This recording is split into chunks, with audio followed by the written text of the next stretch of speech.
Hi, I'm James Williams and this is Chimes Media with the patriotic flags. Okay, lots of things to talk about this time. And we'll start off with this is the day after the release of Tommy Robinson from HMP Onley prison, and I think most of us are really delighted with it. The guy looked tired, as you'd expect. He looked a bit thinner than before he went in, so I don't know if they've been feeding him enough or what. But it was great stuff, and he refused to speak to the press, and I'll give you a little clip of that presently to show you that. He wouldn't speak to the press. That was I think it was Sky News footage, and for good reason. You look through the casual look through the various newspapers and the tendency is alt-right or far-right activist, Tommy Robinson, you know, that kind of thing. That sort of those sort of wordings is pejorative to start with. It sets your mind up thinking, I don't like this guy. Far right means Hitler, you know, nothing to do with it. So they set up, they don't, it's fair enough to say former EDL founder, that's the truth. He is and was. And but to start putting in pejorative terms, you might as well say, former accused paedophile or something like that, you know, kind of stuff like that. If you start putting in adjectives to describe the person before you even describe what's happened or told the news, well, that's an activist type of thing. It's not news, right? You're just influencing. It's propaganda. So anyway, yeah, great stuff. And I thought it was particularly a tear-jerking stuff to see him reunited with his lovely family, and good luck to him. I believe that he's off on a holiday, which was booked last year, with his family, which is a bit of a surprise and a delight for his family for that to happen. But great news. He's on bail pending a retrial of the Leeds incident. And I have to say about that Leeds incident, the court where Justice Marston summarily put Tommy in jail without due process, without following the proper procedures. Rather, I mean, to try to give that judge some little bit of credit, I don't think he was acting alone. I don't think it was a unilateral decision by that judge. I can't prove it, but the timing of how long Tommy was filming before they came and took him away, you know, that coincided with somebody getting into their office maybe that morning, picking up the phone, or there's a decision to make. I think that was a directive from Westminster, and that Judge Marston was acting on those grounds. We'll never know unless he admits to it. But it just shows you the political interference that there was there. But fortunately, we do have the likes of Donald Trump in the world, and his ambassador, I think, played a key role in Tommy being released and being given justice. Why would they appoint the top judges in the country for such a small thing like contempt of court? You know, there was a reason behind that, and the global pressure that was put on. Well, outside of the court, lots of supporters there, and but you could also see the idiots of Antifa shouting their nonsense words, labelling, you know, screaming, you know, wish you were in hell, all the rest of it. These are people who are trying to give an idea of equality, fairness and justice. Well, they're the most racist and sexist people there are around, and most stupid. When you see what they come out with, they are really stupid people. You know, Tommy has risked quite a lot, put a lot forward to highlight what has been going on with a select group of Muslims in the Pakistani community who are involved in the rape gangs. There's dozens and there's into the thousands now, I believe, of kids that have been molested because of that. And it's not simply that they're, you know, sex-starved men. There's a almost like a directive from their interpretation of Islam that you can treat kafirs, which all non-Muslims are kafirs, right? You can treat kafirs with any kind of rule or contempt you like, because as long as it furthers Islam, that's fine. And that's the pernicious thing about it. I think it was at 60 or 70% of the Quran is about dealing with kafirs, dealing with non-believers. And, you know, it's a horrendous, a whole scale of things. You can rape, kill, steal, lie. Taqiyya is the word for lying. That is authorised by the Quran to do that to kafirs. And these idiots were protesting and saying, "Oh, Islamophobe, Islamophobe." These are the morons who are pushing this. And I think if you remember, actually, there was a 1985 interview with a defected KGB agent. True information does not matter anymore. A person who was demoralized is unable to assess true information. The facts tell nothing to him. Even if I shower him with information, with authentic proof, with documents, with pictures, even if I take him by force to the Soviet Union and show him concentration camp, he will refuse to believe it until he is going to receive a kick in his fat bottom. The influence of Marxist-Leninist ideas in the United States is absolutely fantastic.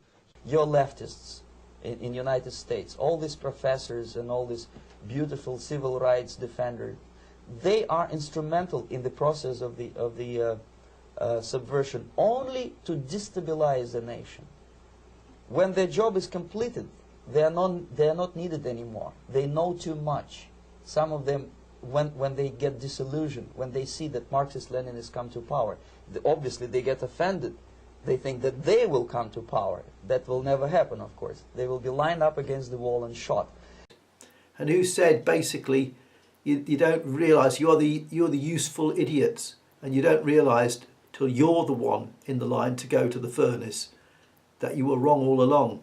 Lauren Southern was finishing her tour with Stefan Molyneux in Australia, and one of the interesting things is she comes across one of these little group of idiots protesting her and calling her a racist dog and all kinds of stuff. I'll show you that clip. To me, it's a little bit Monty Pythonish. The racist, blasphemy, blasphemy, she committed blasphemy, you know, that kind of thing. You watch it and see what you think. I think it's hilarious. I'm a refugee. Can I just ask why you're such a racist dog? Like, Why I'm a racist? What evidence do you have for that? You're just a racist dog. Do you have any Everyone evidence knows for it? No, you're just a racist dog. No, you don't have any evidence? Out of your mouth. You're just. Do you have any evidence? No, all of these All I would like is one bit of evidence. Racist dogs. You know, Why the hell? No, Why? wait, Why? I love one bit of evidence. you're a racist dog. That's all. Well, That's not the evidence is argument. that you're. No, The evidence is that you're yelling over of a refugee, saying A that refugee she can't isn't tell a who a race. racist is. A refugee isn't a race. A ref. What does it matter? Oh, okay. What is a race? Tell us what a race is. A race is a skin color. It's A an race ethnicity. is skin color. Racist dog! Racist dog! Racist dog! You're That's a fucking racism! racist That's dog! racism! You're a Racist dog! racist dog! Racist dog! Wait, you tell me what a race is. What's a Racist race? dog! All these Racist people are dog! fucking Nazis. They're all Excuse me, she incels. asked for You all evidence. dress like And then shit. she said You racist all skin dress color. like shit. Evidence! And all respect Evidence! for you. Evidence! They You got want me. evidence? Race, I guess race isn't a skin color. I guess that has nothing to Racist do dog! It just shows what brainless wonders we've got that set themselves up to oppose. It's not that they exist, it's that there are so many. It's just incredible. Anyway, now something was pointed out to me, and I'm not going to produce the evidence for it because I think there's enough stuff you can find out yourself about it. But it's been put that 98% of inventions and creations in the last 2,500 years have been achieved by white people, right? Even the internet, things like that. It's a strange thing. And why is that? Is it because of some racial superiority? Well, no, because actually, if you go on the IQ tests, you take the Asians, for example. Asians, generally speaking, have got higher IQs than white people. So why white people are the creative ones? Why have they invented all the stuff? Bearing in mind that the Chinese invented gunpowder, so it wasn't all things. But why? And I think it's because of the concept of critical thought, the ability to doubt and to show to question about things and to look into things, and this is what drew people into into understanding science and getting to understand things, reason and evidence and logic. Now, that stems from the concept of freedom of speech, because, as Jordan Peterson says, in order to think, you have to risk offence. And when you see in more modern times that Einstein had 200 scientists signing a petition opposing his concepts on relativity, and he just turned around and said, well, why does it take 200? Why can't one person with an argument come along? That's how we are. And this is the problem with our intelligentsia today, that they think you can only go a certain way, you can't criticise, you can't say things. Well, if we take that road, and if we take what Islam will bring to us, a suppression of freedom of speech, and the feminists go along with it, the communists go along with it. They've started saying that facts and logic are white patriarchy, white privilege. If you start taking that line, where are we going to end up? Where are we going to end up? What future is there? Are we going to end up all under this terrible caliphate of the future? The communists, by the way, the caliphate versus the communists, the Islamists will win. They will win. You can't have two ideologies clashing with each other. And so I think the Islamists will win. Now, have you heard of a guy called Francois-Marie Arouet? I think I've done that right. Well, he's better known as Voltaire. Voltaire, he was a 18th century, I think he was born in 1694, so 17th century, 18th century person. Great thinker, wrote hundreds and hundreds of books and scripts, very critical of religion. He was actually, when I looked through Hinduism, he actually respected that, but he was critical of Christianity, critical of Islam certainly, and Judaism. But his references to what he said about the Quran is ignorant of the laws of physics. And this is what I've just been saying about reason, evidence, logic. That is what is at risk, not simply some sort of bow down and scrape type of religion. This is what's at risk. We risk throwing away all the progress we've made. If you look around today, and hopefully it doesn't happen soon, right? The famines have been largely swept away. They may come back. But it's been technology that's helped to feed the world. We've put clothes on people's backs. This is what's happened. Progress has happened. Poverty is not at the same level as it was 30 years ago. And that's, they won't give it as credit to the white people, but actual fact, if you look to the countries that have been mostly contributing, up till now anyway, it has been the white countries, the European countries, the Americas, and that kind of thing. I think other nations, the Far Eastern nations will take on their role, and they are doing as well. I think the Indians are helping out quite a bit. But that culture, which stemmed, I would say, from the West, has caught on. It's seen as the way to live. Islam sets to reverse that, and that's not acceptable, and we have to resist that. Now, Voltaire, he described Muhammad as inexcusably brutal, with a following that stems from superstition and a lack of enlightenment. He goes on and calls Muhammad a camel trader, and that wasn't very complimentary of him anyway. Now, when we look at our own countries now, and this is a little bit more about this, the no-go zones, which we don't have, but we do.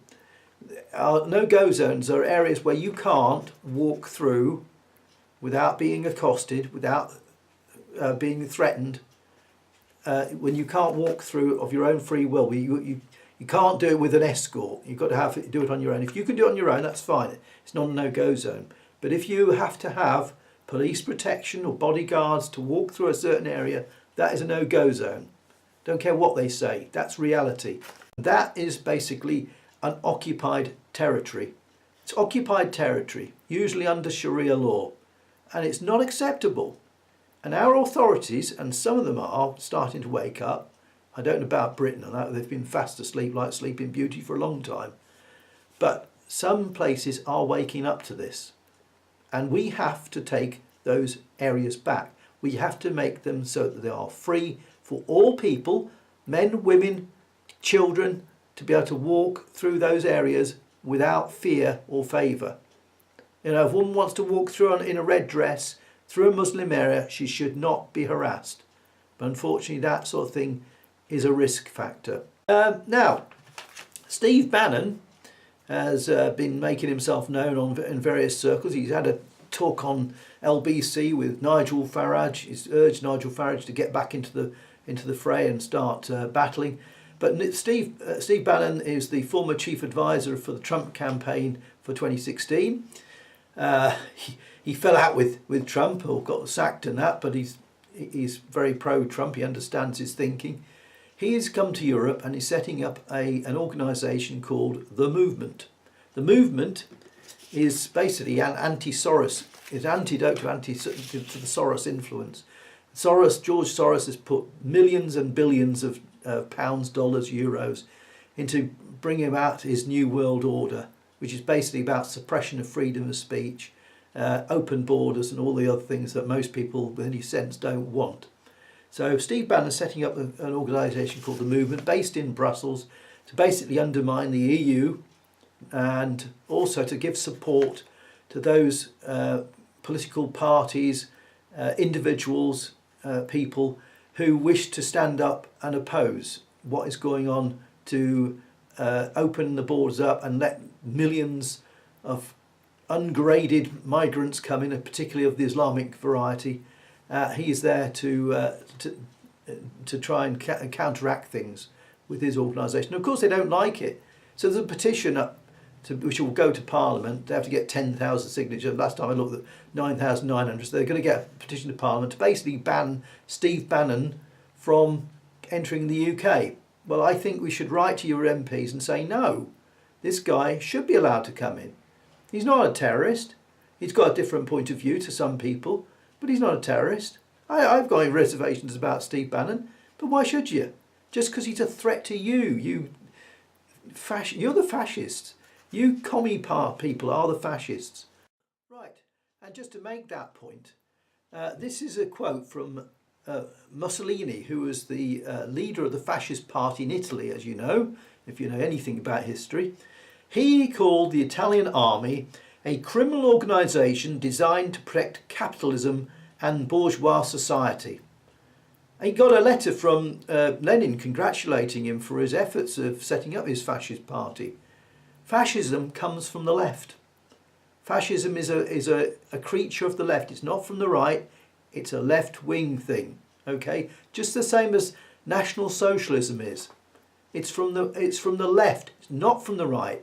So when you start calling people you think as right-wing fascists and Nazis, you don't know the story. You don't know your history. Go and read a damn book. Okay, go and read a book. Learn some stuff. Because I'm sick of it. John Cleese was in an interview and basically he used the term puff to describe homosexuals. He was referring to Graham Chapman? No, I forgot which one it was now. He died anyway. He was the one who played Brian in Life of Brian. Anyway, so he was a gay person, but because he used the word puff, they sort of censored him for that. They said, "Oh, that's homophobic," and I think we should start using words which are offensive to those who are offended deliberately. I think we should do, because that's the only way we're going to fight back against PC culture, is to force it and throw it in their face and say, I don't care if I'm offensive, live with it. Anyway, enough of my rant. Until next time, take care of yourself. I'm home. My children don't know I'm home. They don't know I've been released. They're going to in a minute. Come in.